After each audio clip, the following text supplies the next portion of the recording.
Now, what's crazy about all of this, we heard what we heard yesterday about Tony Grossi speaking about none other than Dillon Gabriel. Now, this article came out today. It stated Cleveland Browns analyst brutally rips into Dillon Gabriel. Let's read this. It says Dillon Gabriel has now been the starting quarterback for the Cleveland Browns for the last 4 games so far. And it states he has not done anything to show that he can be a long-term quarterback, which we all can agree on that. Now, following that performance, Cleveland Brown analyst Daryl Ruiter spoke out with harsh words and brutal criticism of the rookie. Like, subscribe and hit that bell. Things are getting tough for the Browns' rookie quarterback, but that's nothing new. What is new is how reporters keep finding cruel new ways to criticize Dillon Gabriel. But does he really not deserve it? Honestly, he kind of does. As long as Shedeur keeps being ignored, Gabriel won't escape the hate anytime soon. So, what did the latest report say? What came out that might actually push Gabriel over the edge? Because right now, he looks like he's close to a full-blown meltdown.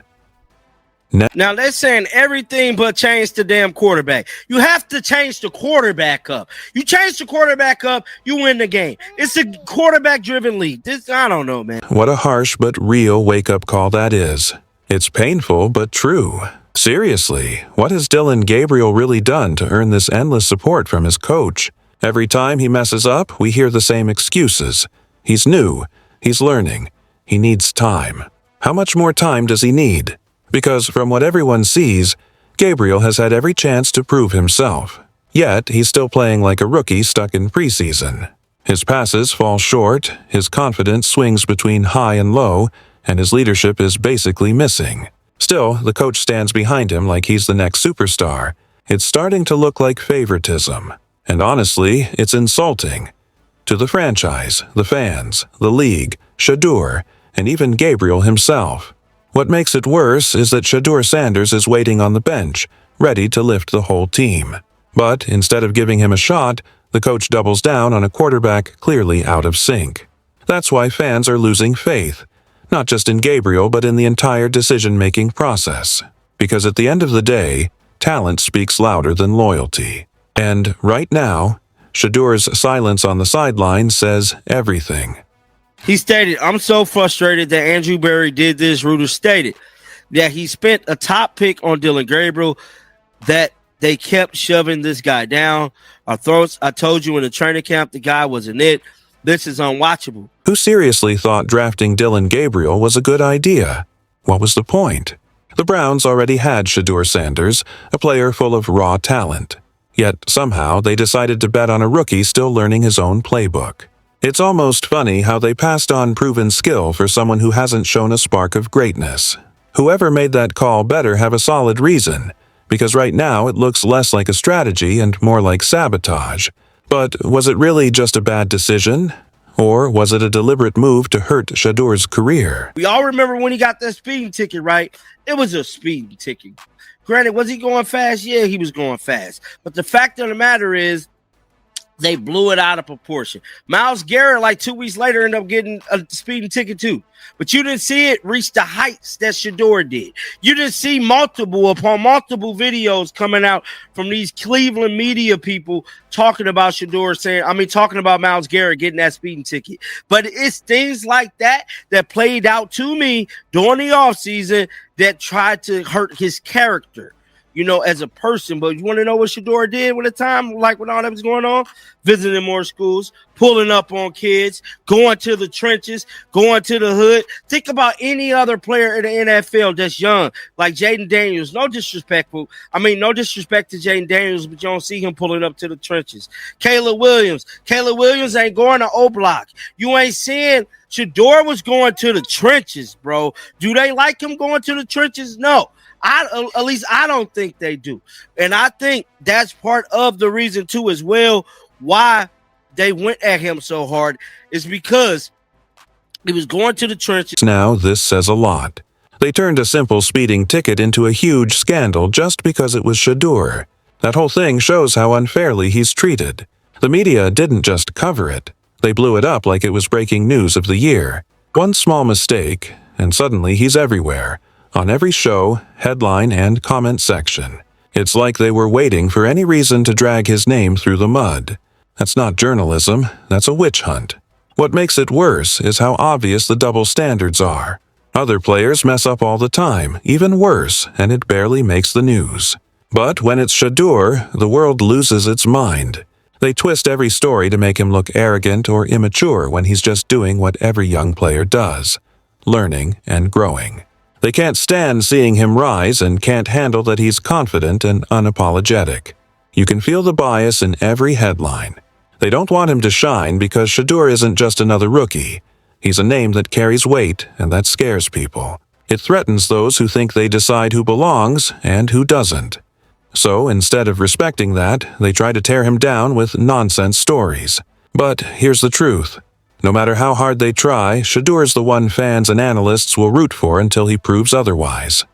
Gabriel, so it seems like they're going to stick with the rookie third rounder here for the, at least for another week, if not longer. I would assume longer. But look, he said that he's going to that they're going to look at everything. They're going to evaluate everything. I said on the post-game pod that for everybody on that offensive staff, Kevin and Tommy and whoever else, this should be hell week for them. Like, this should be the worst week of the year for them, trying to figure out what they need to fix with this offense. Back to the Browns. Let's be honest. It's clear they still refuse to face the real problem. Everyone can see things aren't working, but they keep pretending nothing's wrong. The quarterback situation is the issue, and everyone knows it. Yet, for Stefanski, it's always someone else's fault. The receivers need work. The defense needs improvement. The strategy needs tweaking. But Gabriel stays untouchable. No matter how poorly he plays, Stefanski defends him like he can do no wrong. It's frustrating. At this point, you have to wonder what's really going on. Is Stefanski's loyalty to Gabriel too deep to admit his mistake? Or does he just have a personal issue with Shaddur? Either way, it's ridiculous. Everyone sees Shaddur's potential, yet he's being ignored for reasons that make no sense. The team's progress is stuck because the coach won't face reality. This isn't about improvement anymore, it's about ego. And if Stefanski keeps it up, the Browns will keep falling. And it's already happening. Gabriel isn't going anywhere. They still want to test him, as if the last few games weren't proof enough. Play calling be something that is on the table. And he did say they're looking at everything, except for, of course, the quarterback situation, which I find a bit odd. But they are looking at everything, and I do think that it is something that they will take a look at. And I actually would be for a change in that regard, not because I think he's doing a bad job, because I think everybody involved with the offense right now is just trying to navigate a bunch of really young guys trying to work through this, and it's not easy for anybody. So I don't know if it would be the fix, but I think they have to try something. I think they have to try a few things. Let's be real. Stefanski's play calling has been a mess. Week after week, it's the same predictable plays, bad timing, and the same ugly results. Nothing changes and nothing works. It's like he's calling games on autopilot. There's no strategy, no awareness of what's actually happening on the field. The offense looks lost, drives collapse, and players slam their helmets in frustration. Yet Stefanski still acts like his plan is working. The worst part? He keeps putting full trust in Dillon Gabriel, who clearly isn't ready for this level. Everyone sees it except the one man who matters most. Stefanski refuses to take responsibility. Instead of admitting his calls aren't working, he blames the execution, the defense, or even the weather. But the truth is simple. The plays are bad. They don't fit the players and don't bring out the best in the team. Meanwhile, Shaddur Sanders sits ignored on the bench. The team needs energy, but Stefanski keeps recycling the same failed ideas. The real problem isn't just the playbook, it's Stefanski's pride. He's too focused on proving his decision to back Gabriel was right. Pride is blocking progress. The longer he keeps Shaddur benched and runs the same broken plays, the deeper this team sinks. And now, it's all about accountability. And Stefanski doesn't seem to have any. Fans and analysts are fed up. Social media, talk shows, post-game panels, it's everywhere. He's got to go. What used to be quiet frustration has turned into open demand. And honestly, they're not wrong. Stefanski was once seen as a genius, but now he's called what he's become. a gimmick coach. His system sounds smart, but it doesn't win games. It's all talk, no results. Fans want a leader who adapts, not one who hides behind excuses. Every bad game adds fuel to the fire. Even his supporters are walking away. Until the team finally removes Stefanski, this mess won't end. The Browns will keep struggling, and young players like Gabriel will keep taking the heat. It's a cycle that won't stop until someone finally makes the hard choice.